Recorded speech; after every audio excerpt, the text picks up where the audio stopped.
Hi there, welcome back. And well done for completing your first graded assessment. You're doing a great job making it this far. Chances are, some topics we've covered may have been a little tricky at times, especially if you're completely new to programming. Don't worry if something wasn't obvious right away. We went through a lot of new concepts and it might take several passes until you feel comfortable with them. And that's totally normal. We all went through it when we were learning how to code. In the previous module, we explored some basic concepts like programming and automation. We called out that each programming language has a specific syntax, which we need to learn so we can tell the computer what to do. We then got a sneak preview of some of the things we could do with Python. Up next, we'll dive deeper into some basic building blocks of Python syntax. Things like variables, expressions, functions, and conditional blocks.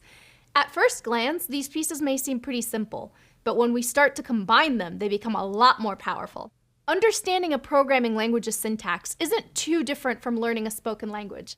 For example, the best way to learn Spanish is to visit a Spanish-speaking country. Immerse yourself in the culture, listen to the people, then figure out how to arrange the words to form a sentence that another speaker can understand.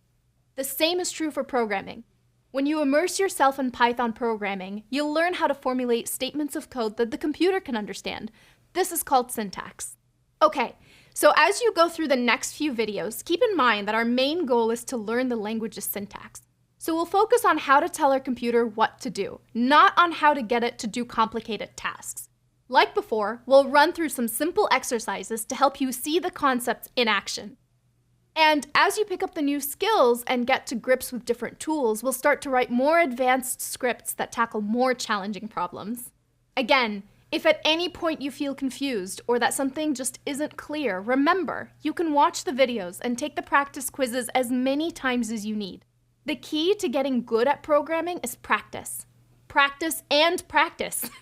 You have to keep working your programming muscles in order to get strong, just like building muscles in the gym. Train hard, train regularly, and you'll be tackling more weighty coding problems in no time. All right, ready to jump back in? In the next video, we're going to learn all about data types. Let's get started.